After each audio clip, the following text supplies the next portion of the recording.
Hare Krishna.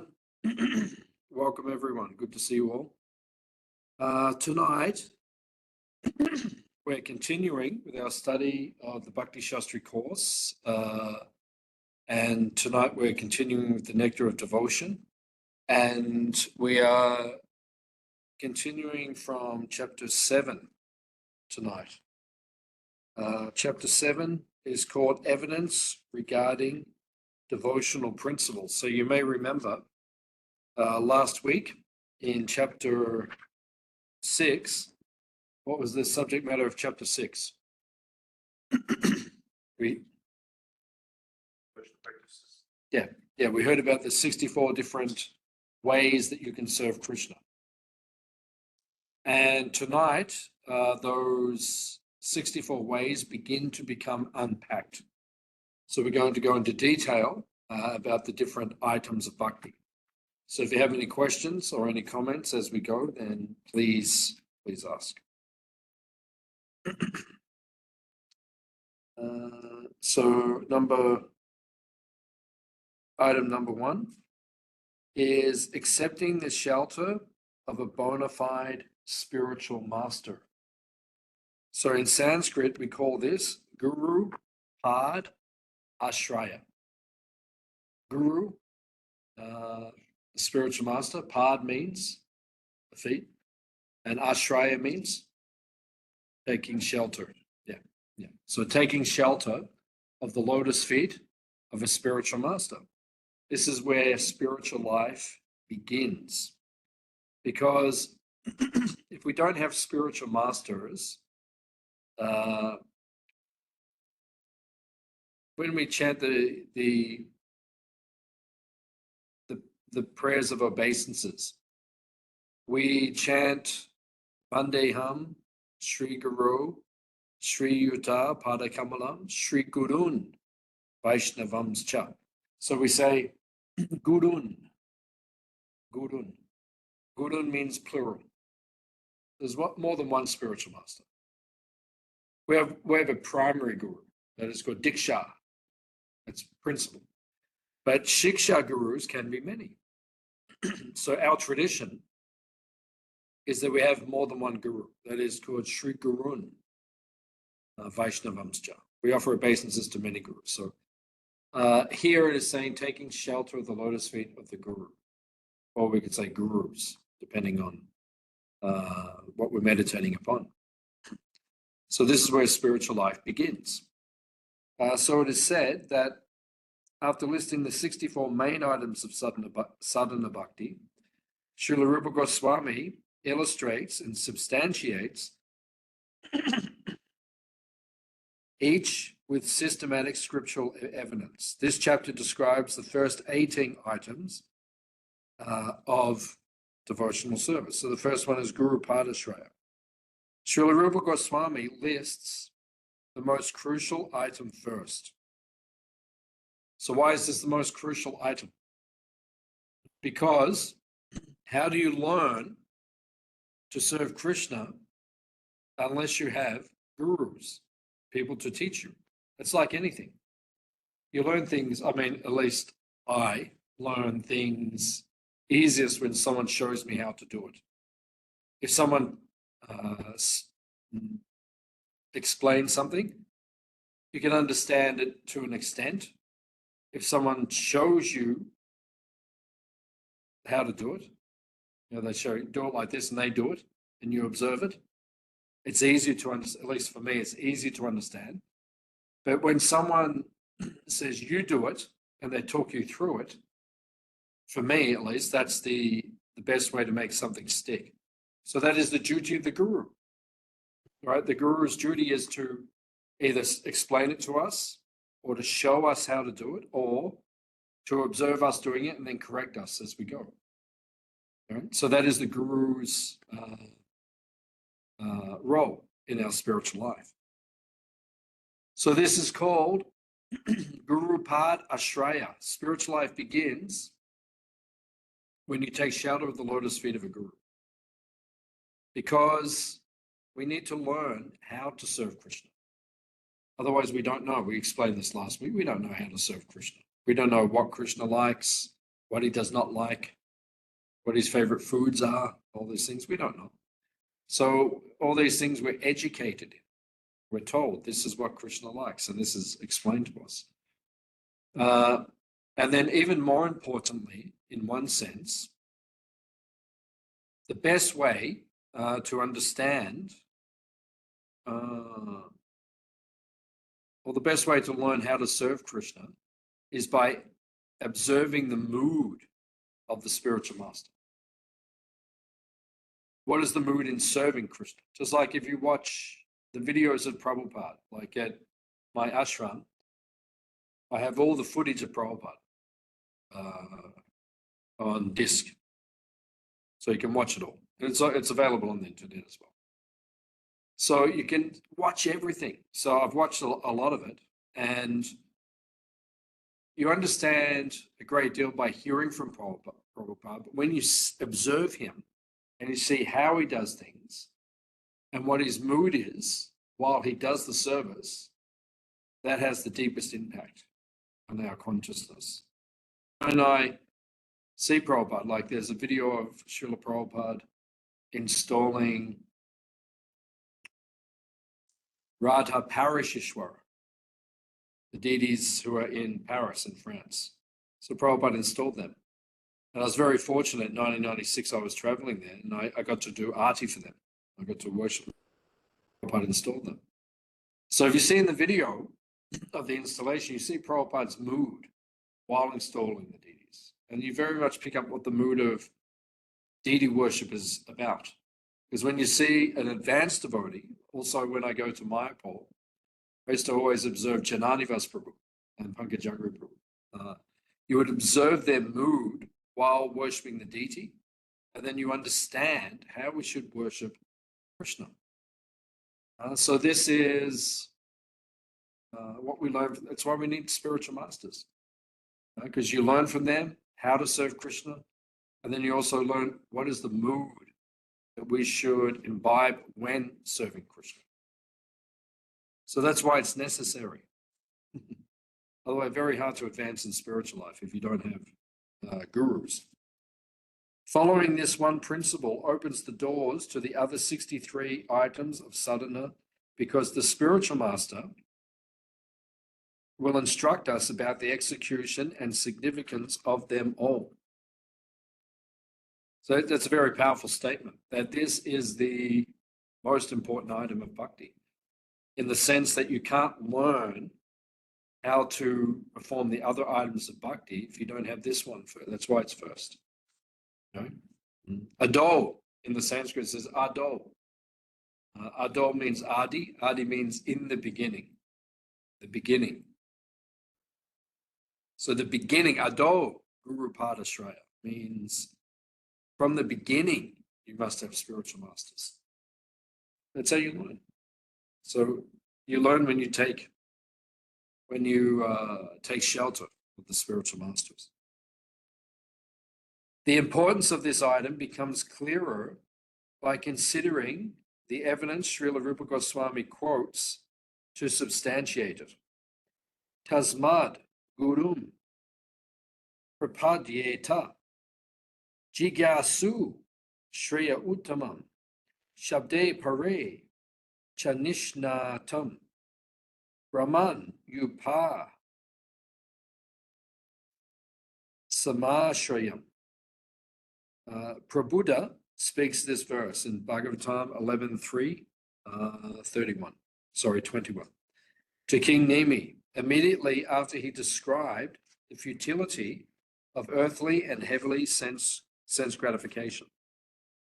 So according to Bhakti Siddhanta Saraswati Thakur's commentary on this verse, only a person who has understood the futility of material sense gratification can approach a bona fide spiritual master. So this is true.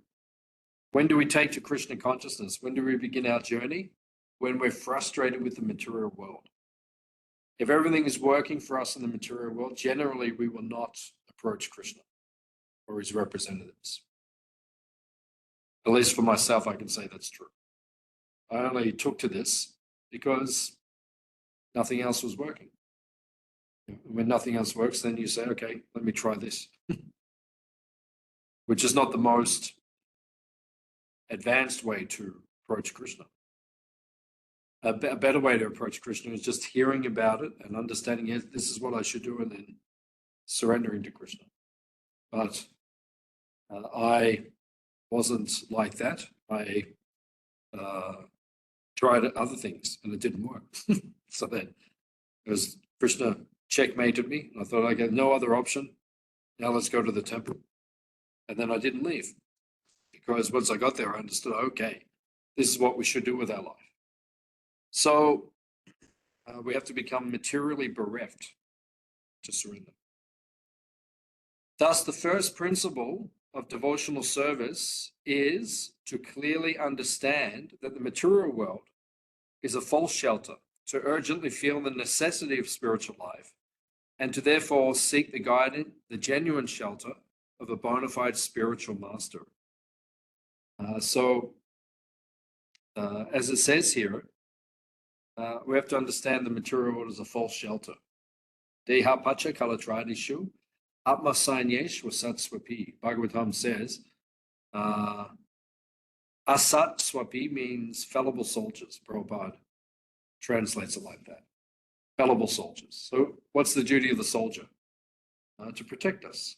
You know, if there's some problem, the soldiers will protect us. But asat swapi means they are fallible.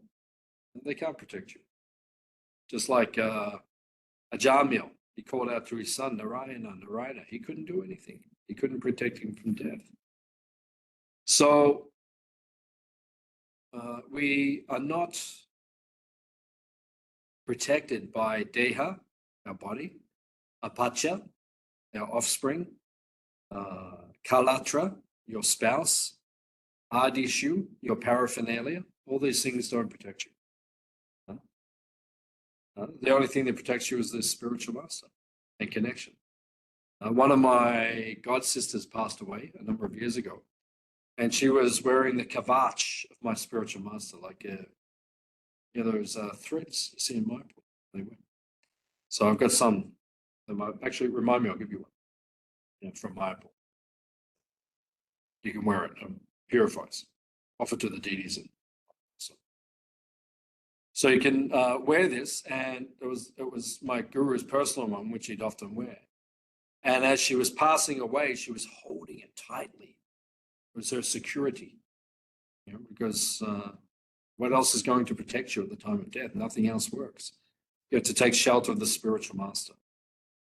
And if we take shelter of the spiritual master, we will be delivered from the cycle of birth and death. So this is the first item of bhakti. The Guru Pad Ashraya. You must take shelter of the spiritual master.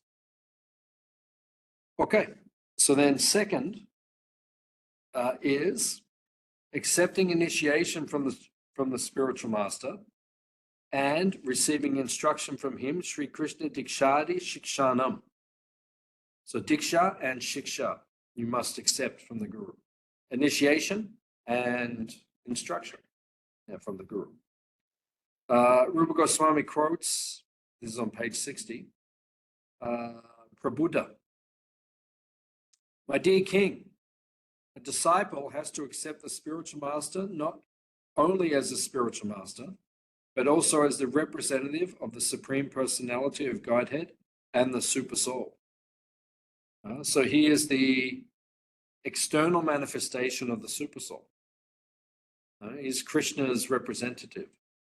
And almost mystically, when you associate with these personalities, these gurus, it's almost as if they're getting inspiration from the Super Soul, because sometimes it's like they're reading your mind, or you have a question in your mind and they answer it. I've experienced this a number of occasions. You're with advanced devotees and you have a question and they answer the question, because it's like they have or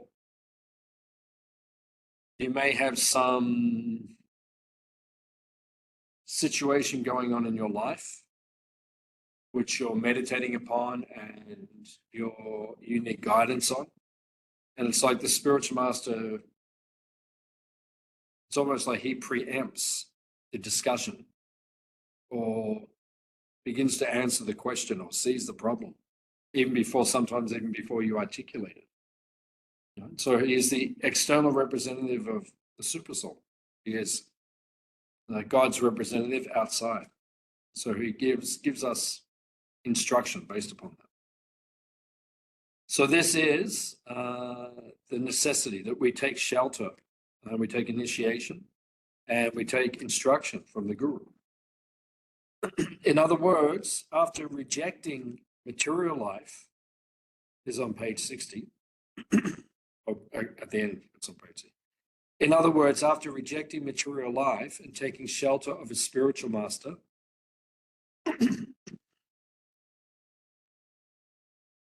one must accept him with full faith. Diksha is the spiritual master's formal acceptance of the disciple's commitment and faith. Without this commitment, a disciple cannot possess the unyielding faith required to properly assimilate his guru's spiritual instructions. Srila Prabhupada explains, one should learn Srimad Bhagavatam seriously and with all respect and veneration from the spiritual master, or for the spiritual master. So, the most important service you can render to the Guru is to hear the Bhagavatam from him. That's considered to be the primary service. That's shiksha. Shiksha means instruction, receiving instruction.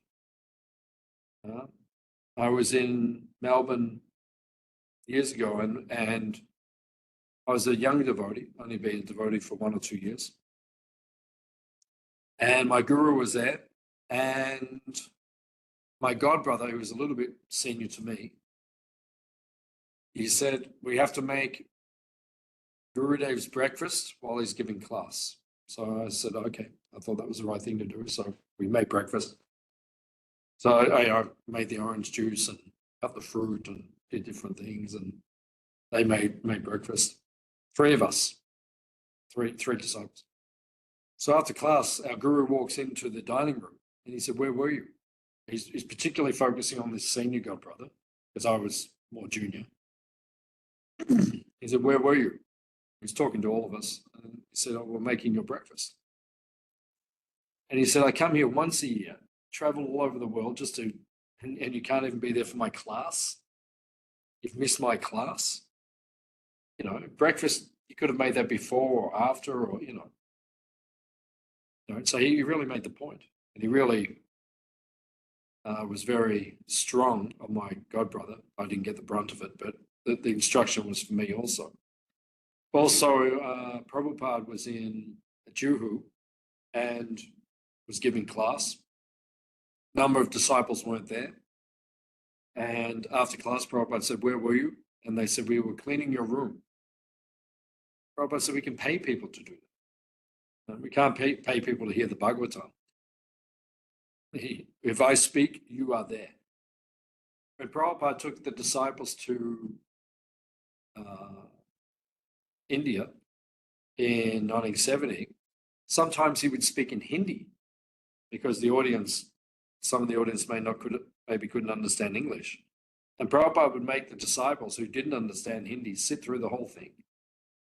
And he said, the vibration will purify you. Even if you don't understand, the vibration will purify you. They had to sit through the whole thing. So the point is Diksha, Shikshadi. Diksha means initiation. Once you take shelter of the Guru, then you must get initiated. Actually, initiation is not for everyone, but at least for us, we should aspire to get initiated. And then once you're in Shikshadi, Shiksha means you must take instruction. That's the main service that you render to your gurus, receiving the instruction, hearing the instructions, and then following the instructions. No use hearing if you don't follow. How do you advance if you don't follow the instructions? Third principle, serving the spiritual master with faith and confidence. This is called Vishwambena Guru seva.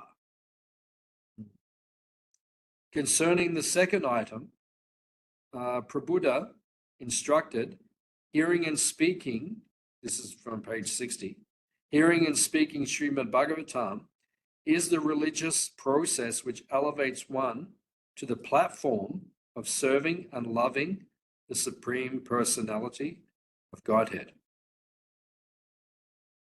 Execution of this item elevates us to the third item, hearing faithfully from the spiritual master. Elevates us to the platform of offering him faithful, loving service.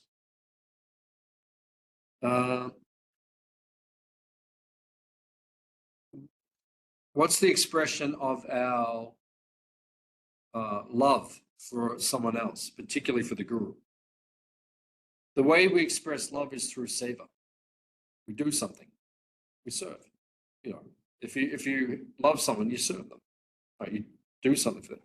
So with the Guru, who is the principal relationship in our life, how do we express our affection? We serve. We do service.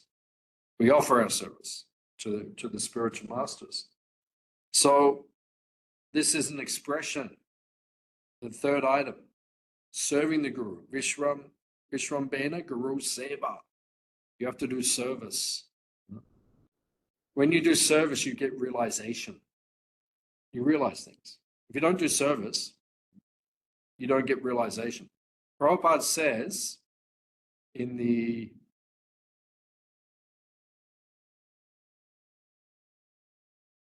Nectar of Instruction, Prabhupada says, spiritual advancement is based upon the service attitude of the devotee. Right? It's all about our service attitude. That's how we advance. Those who have a good service attitude, they make a lot of advancement, become very advanced. Those who don't have a good service attitude, they struggle in devotional life. So we have to serve with affection, then we will get realizations, then we will advance. So this is the third item, you must do service. Srila Rupa Goswami supports this with the famous verse in which Krishna states that the Acharya should be accepted as the Lord's very self. Acharyavan,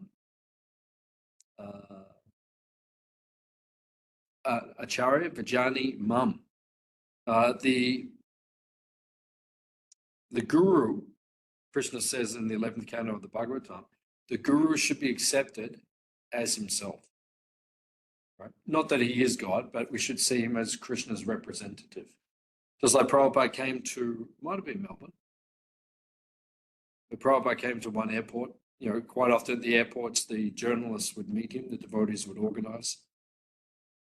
The journalists would come and all the devotees would bow down. As I said, we don't do that so much these days. But if you look at the videos in the 70s, the devotees, hundreds of devotees on the floor in the airports offering obeisances. So, you know, the journalists would say, you know, why are they doing this? Why are they all bowing? Well, it looks quite strange for Western people to see, you know, hundreds of people bowing down before.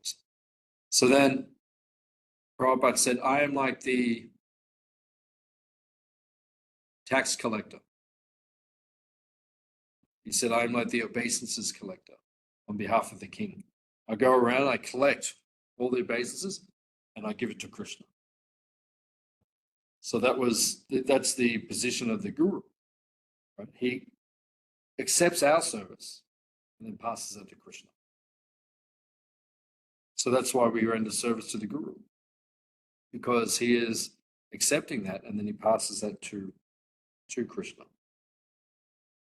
Understanding the importance of service to the Supreme Lord and knowing the spiritual master to be non-different from him, the disciple must serve the Guru with strong faith. Item number 4, following the footsteps of saintly persons, sadhu, vatmanu, vatamnam. We must follow not only our own spiritual master, but all the bona fide sadhus and acharyas in the line of disciplic succession. There should be no dissension between the Guru's teachings and the teachings of the Guru Parampara, since the qualification of the bona fide Guru is that he presents the scriptures strictly according to the Guru Parampara. If he doesn't, it is not considered devotional service to adhere to his teachings. So this is the fourth item of bhakti. We must follow in the footsteps of the acharyas. We follow what they have taught. That's why in our altar, we have the pictures of the acharyas. The more recent acharyas, and then back to the 6 Goswamis, the direct followers of Chaitanya Mahaprabhu. So the fourth item of bhakti is you must follow their example, their teachings. That's how we advance in Krishna consciousness. We were speaking the other day about our mentor, Bhrigupati Prabhu. So I haven't seen him for a long time. But I remember in the early 90s, he was staying in Melbourne Temple, where I was situated. And every morning, chanting japa, he would have a picture of the 6 Goswamis of Vrindavan in front of him. He still do that. When you saw him, he was doing that. Yeah. Yeah, so that was his metta every morning, chanting his japa. He'd have a picture of the 6 Goswamis of Vrindavan directly in front of him. Which is this fourth item of bhakti, following in the footsteps of the previous acharyas, imbibing their mood, meditating on them, right? Assimilating their mood in their bhakti, in their devotional service. That's the fourth item of bhakti. That's how we advance in Krishna consciousness. In the beginning, we establish our relationship with Srila Prabhupada, and then maybe our Diksha Guru, and then we have to cultivate relationships with all the acharyas in the past. When I was in India last Kartik, I was listening each morning to Indudumna Swami speaking on the 6 Goswamis of Vrindavan. Each Goswami, you're giving a lecture for over an hour on each one. And I got to know that because I didn't know so much about Gopal Bhatta Goswami, Raghunath Bhatta Goswami. Rupa and Sanatana I'm more familiar with, and Jiva and Raghunath Das I'm more familiar with. But, it's very enlivening to study and to meditate on the examples and the teachings of these great teachers from the past. So that's one of the items of bhakti, to meditate on their example, to follow their example. Then, inquiring about eternal religious principles. Sad Dharma Prichcha. The 64 items of sadhana bhakti offer many practical ways to increase our devotional service.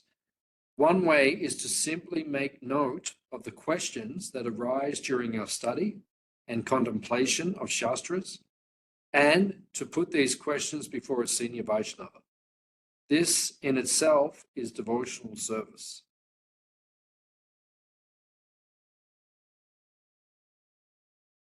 So, inquiring about eternal religious principles. So, this is all coming from Bhagavad Gita. Tadvidi pranipatena prasnena sevaya. Krishna says, render service to the Guru, inquire submissively, to be submissive itself. These are the beginning items of bhakti. So ultimately, these things are coming from Krishna.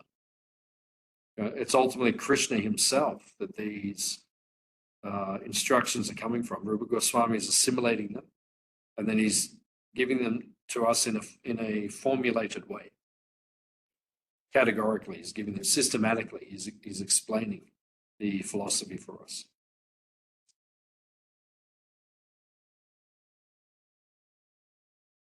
Then the next item, it's not mentioned. What's in the Nectar of Devotion? It's mentioned.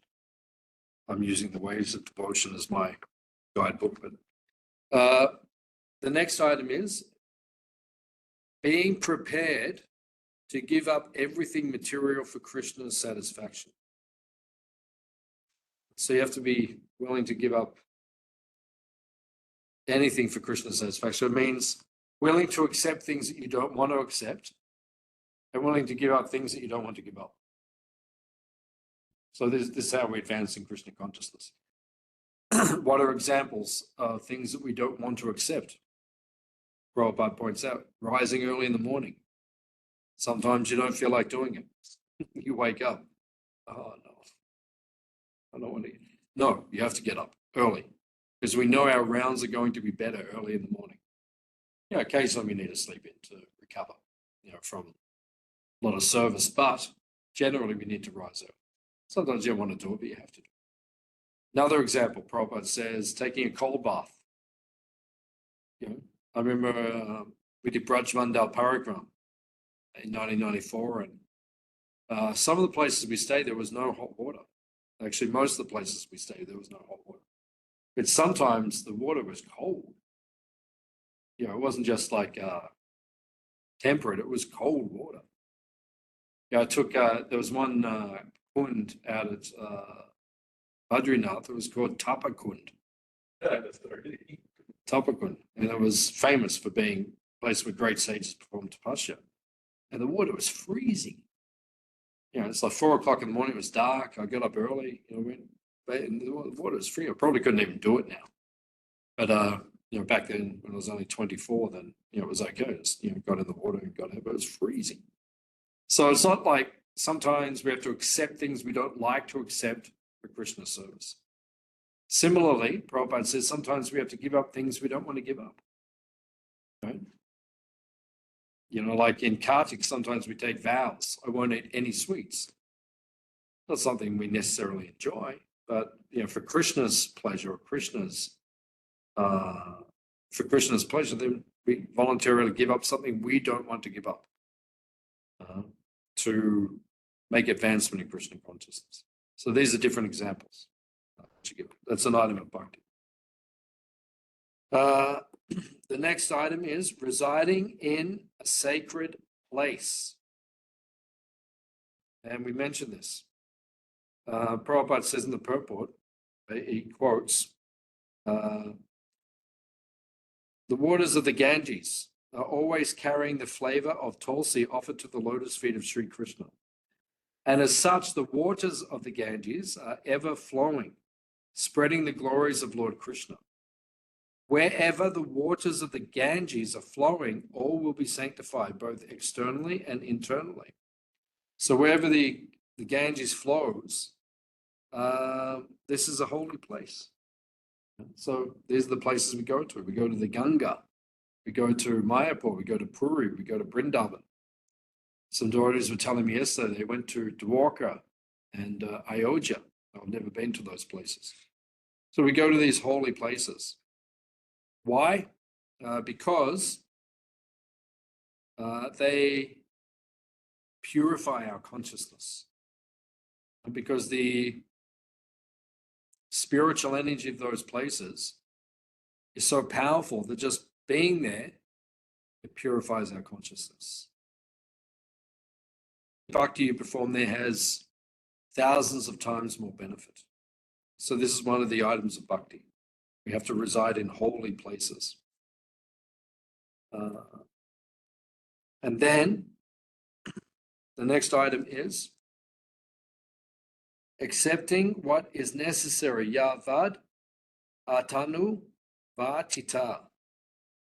The reference from Naradiya Purana indicates that a devotee should accept only what is necessary for physical maintenance. Srila Prabhupada has expanded the meaning in terms of spiritual practices. It is better if one fixes up a regulative principle according to his own ability and then follows that vow without fail. That will make him advanced in spiritual life. So you have to find the things that are going to help you advance in spiritual life and focus on those things, which is what we do in our devotional service. We focus on the things that are going to give us the most advancement in spiritual life. So the Nectar of Devotion has summarize the 64 things which will help you advance the most in your Krishna consciousness. So they're the things that we focus on. They're the things that we practice because they have the most effect. We want to make advancement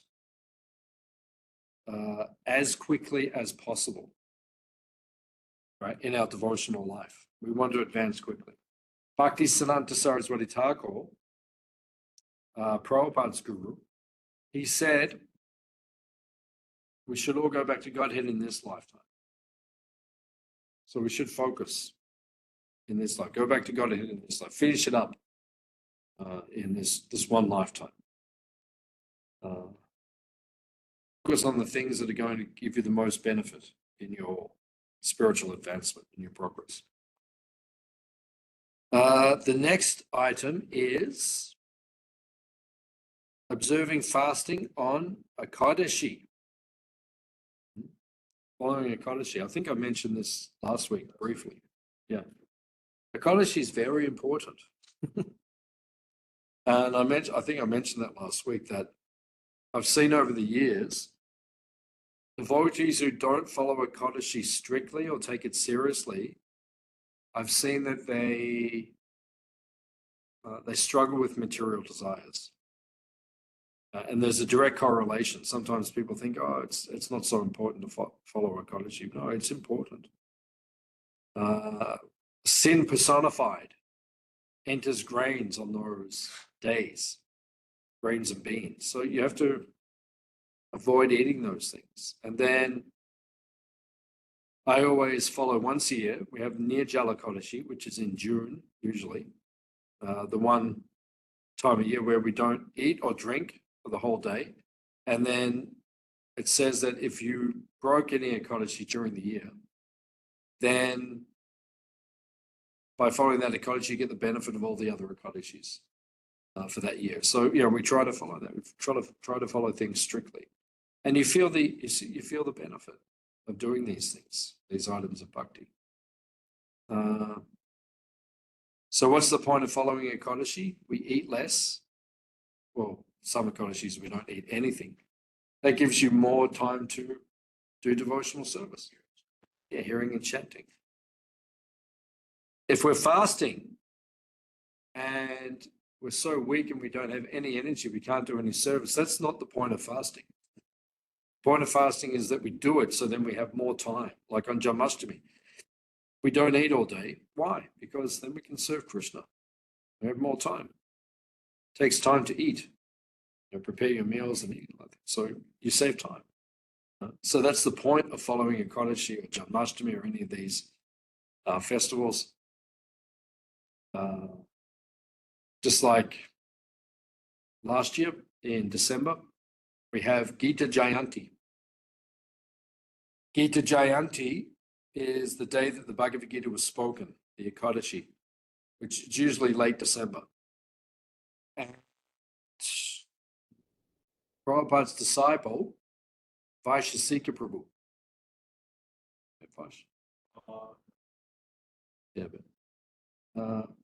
He's the inspiration. He's the Minister for Book Distribution in ISKCON, which is the service which Prabhupada said was dearest to him, distributing his books. So, Vaishasika Prabhu, he's inspiring so many devotees around the world now in so many different ways to progress in Krishna consciousness. But in the last few years, he has made it a more popular activity for devotees to chant the whole Bhagavad Gita on Gita Jayanti, which takes several hours. A lot of devotees are doing it. I've never done it. A lot of devotees are doing it and they're saying it's very purifying. And I heard he was being interviewed on the Wisdom of the Sages podcast, and the devotees, Kaustubha Prabhu, my god brother, and they did it. And then their realization was, they said, as soon as you finish, you just feel like doing it again. You finish chanting the whole Bhagavad Gita, you feel so purified, you just feel like, okay, let's do it again. Another few hours. So that's why we do these activities. We fast, we reduce our material activities on Ekadashi. Why? So we can increase our hearing and our chanting. Right? And there's great benefit. Ekadashi is a very powerful day. Bhaktivinoda Thakur says it's the mother of devotion.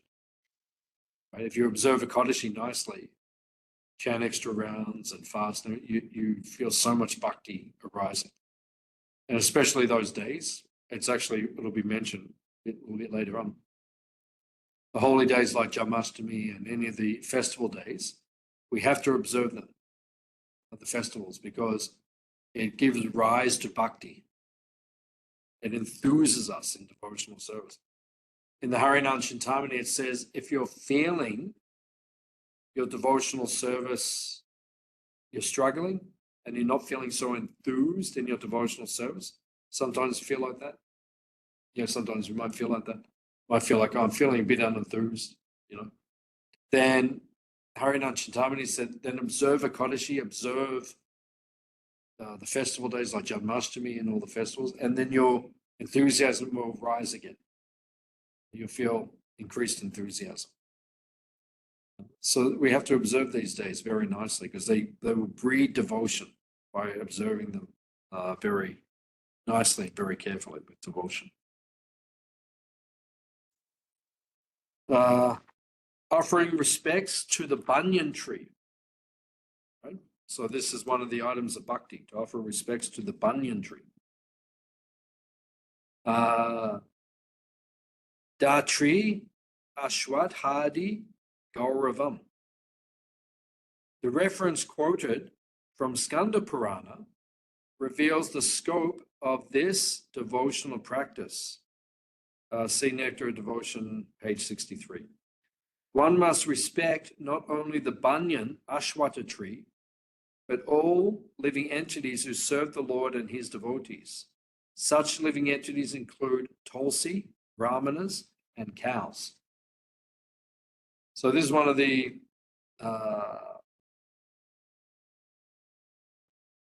first 20 items of bhakti. We mentioned this last week. These first 20 items, which we're covering in this chapter, we're only covering 18, but 18 in the first 20. The first 20 items are called Bhakti Dwara. Bhakti Dwara means the gateway to bhakti. Right? That's how these first 20 items are the entrance to bhakti. Like you have the two gates and they open. So the first 10 are the vidhi, as we said last week, the things that we should do. And the second 10 are the nisheda, the things that we have to avoid. So we have to follow these things very carefully. So it says here,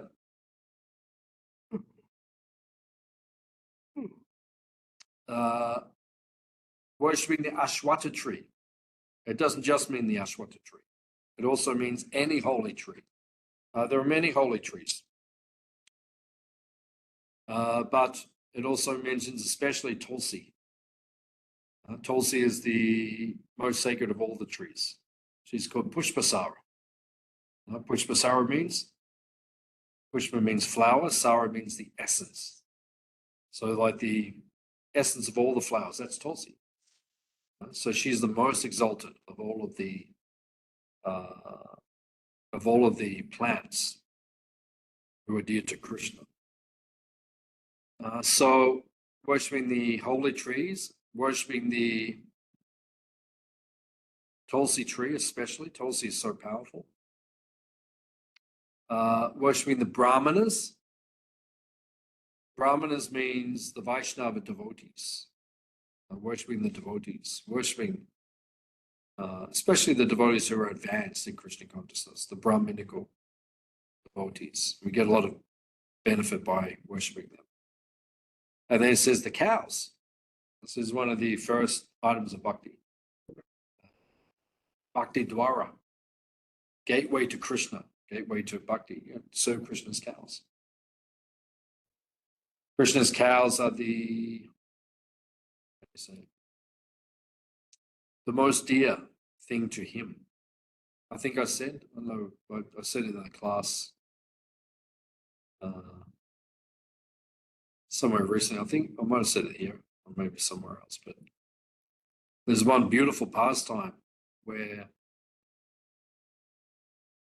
Radharani finds out that Krishna is going to leave Vrindavan.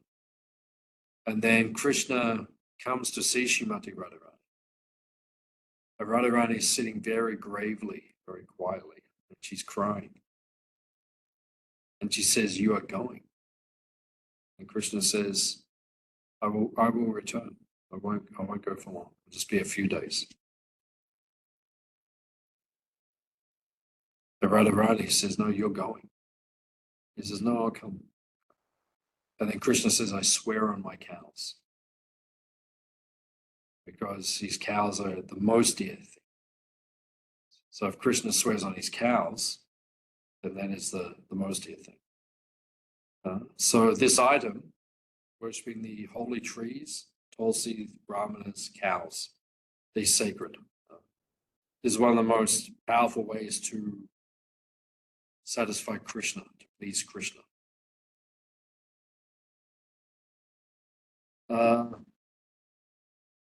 In his commentary on this text, in the Bhakti Rasamrita Sindhu, Jiva Goswami notes that Lord Gopal is pleased when the cows are nicely cared for.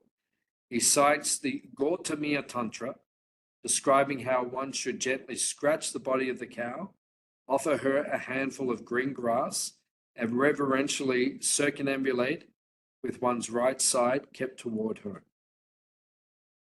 So these are some of the ways that we can please the cows. Specifically says under the neck, on the dewlap, there. Anyway, but specifically says there. That's very pleasing to the cows, as we know.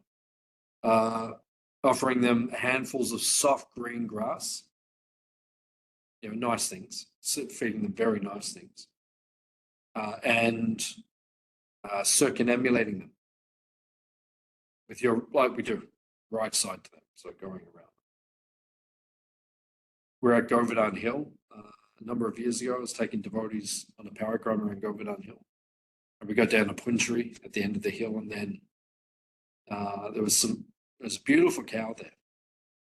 And then myself and the other devotee, we started circumambulating the cow. We walked around her. And then one sadhu walks past and he said, "Very good." And he gave us his blessings. He said, "Very good." This is bhakti, to circumambulate. And then it doesn't say here, but it also says to take the dust from their hooves. But obviously, you have to be careful and practical. But we do it sometimes.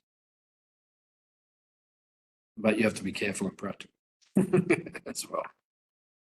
So stick to the other. Maybe that's why that's not written here. Because, some people could get hurt. So, be careful.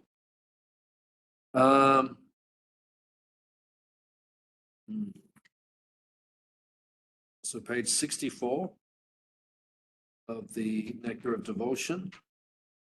Giving up the company of the non-devotees, Sri Krishna Vimukha Sangha Tyaga. This is a common theme in our philosophy. In the Chaitanya Charitamrita, it's there as well. Lord Chaitanya says, Asat Sangha Tyag e Vaishnava Acha. Vaishnavas, devotees, are known.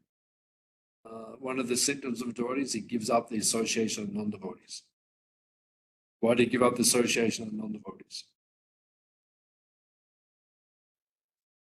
Because they speak nonsense. Because we're devotees. Oil and water don't mix. So that's why we give up their association. We associate with them to give them Krishna consciousness. And you can only do that. And then, remember Satsarup Maharaj wrote many years ago. He says, the Shastra says, associate with devotees, sadhu sangha. Give up the association of non-devotees, a satsanga. There's different categories. And then he said, then there's parent tattva. He said parent tattva kind of sits in the middle because they're not devotees, but you have an obligation. So you kind of like, it's a special tattva. It's like Shiva tattva. Like it's its own tattva. So then, you have to associate with them, you have to please them, but you can't associate too much because it's materialistic. But you can't completely neglect it either. And you can't just preach Krishna consciousness to them because that's not going to work either. So it's like a special situation. So, but generally, as it says, we have to give up the association of non-devotees. Rupa Goswami says, is on page 64, even if one is forced to live in a cage of iron or in the midst of a blazing fire, he should accept this position rather than live with non-devotees who are through and through against the supremacy of the Lord. Right? So these are strong statements because strong statements are given to make us understand the importance of something. That's why it's given. Very strong statement. It's making us understand.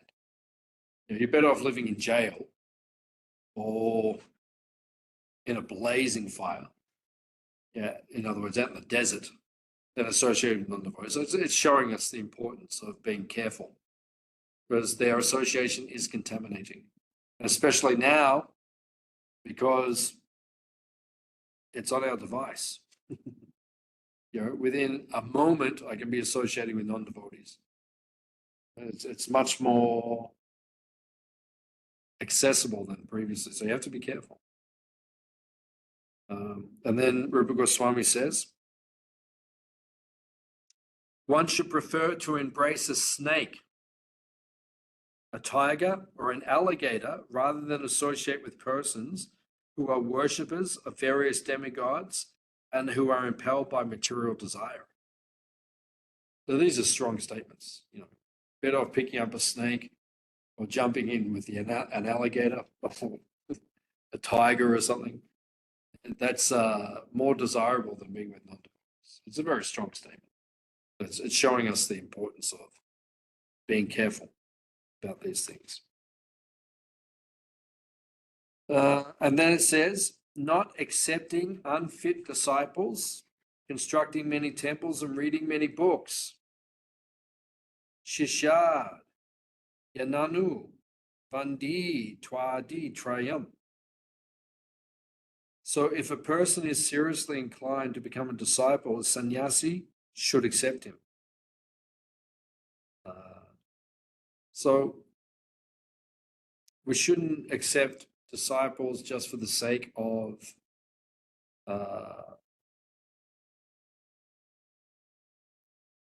trying to benefit materially. You get disciples, then you get more money because they will give you money, and So that's a bit. Otherwise, you should accept disciples if the necessity is there. His Holiness Jayapataka Swami, I think he now has 60,000 plus disciples.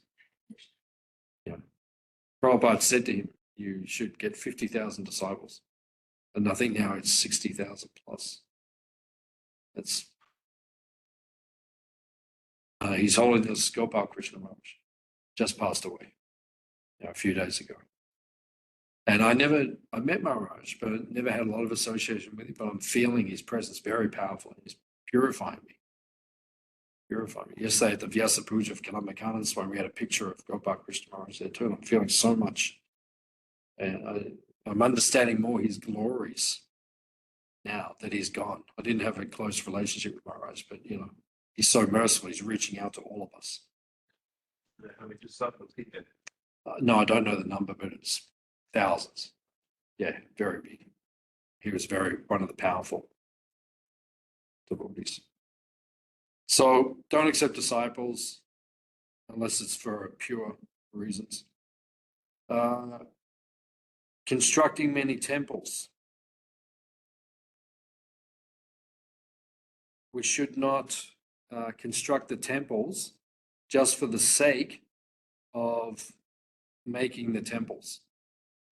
We should only construct the temples if it's going to spread Krishna consciousness. If we're constructing the temples just so, out of prestige or out of the desire to be seen as being powerful movement or something, that's not the right motivation. We should construct temples, but it has to be only for the purpose of making more devotees, bringing more people to Krishna. And it says, reading many books. A qualified person can study the literature of our great acharyas, but his motive must be to purify his heart, not to deliver lectures intended to impress others. So that's the point with all three of these items. Don't take disciples and don't read books just so everyone can say, oh, you're so learned. No, read the books to purify ourselves and to benefit others. That should be the motivation. Now on page 66, it says, straightforwardness in ordinary dealings and equilibrium in loss and gain. Vyavahare pya karpanyam and shokshad yava shavatita. We should be straightforward in ordinary dealings. Right? We were mentioning this last week. That we should be straightforward. We shouldn't be duplicit in the purple. And also, we should be equal in loss and gain. Right? Because sometimes in the material world, we will lose things and sometimes we will gain things. And, it's just in Melbourne, spending time with the devotees. And my realization is there is something astrological going on at the moment because everyone's got problems in their life, right? Sorry, good friend of mine doesn't have a job. Another good friend, actually the devotees I stay with every week when I go, suddenly probably going to have to move back to India on a permanent basis. So many devotees have problems. I had this back thing. So many devotees got back problems at the moment. So it's like there must be something astrological because I just see so many devotees going through difficulties and challenges. So as it says here, be equal in loss and gain. We have to learn. That's an item of bhakti. You have to be equal. Because sometimes good things happen, sometimes bad things happen. And I was explaining to some of the devotees last night, this is a test because do you remember Krishna when all the negative things happen? It's easy to remember Krishna when everything's good. But when the challenging things happen, do we still remember Krishna? So these are tests. We have to see this is an item of bhakti. In loss and in gain, we have to stay fixed in our devotional service. Then it says, one should not offer neglect or fail to offer due respect to the demigods.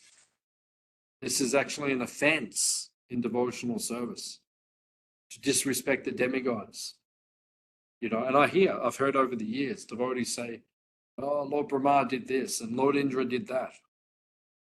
But we did everything ourselves as well, and we're not as advanced as them.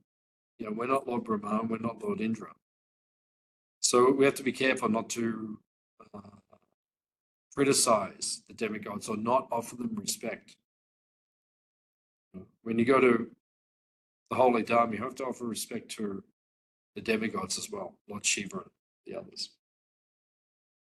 And then the final item of bhakti in this chapter is not giving pain to any living entity. It is called jiva or jana aparad. When you give pain to ordinary living entities. Sometimes we think we'll respect the devotees, but not the non-devotees. But you have to respect the non-devotees as well, because they are also Krishna's servants. They've just forgotten that they're Krishna's servants. Or you have to respect the other living entities. The plants, the insects, the animals, everything. Everything needs respect in this material world. So next week, we will begin chapter 8. We'll study chapter 8. Offenses to be avoided. It's a very interesting chapter. So we'll discuss that next week. And then the week after is Nrsinga Chaturdashi. So we won't have a class on that night because we'll follow the teachings of the Nectar of Devotion and we will honor Lord Nrsingadev. Jai, any questions, any comments? Anyone? Lovely, thanks. Okay, thank you all for coming. Hare Krishna, we'll see you next week. Keshava, before you go, Very well. okay. Good week.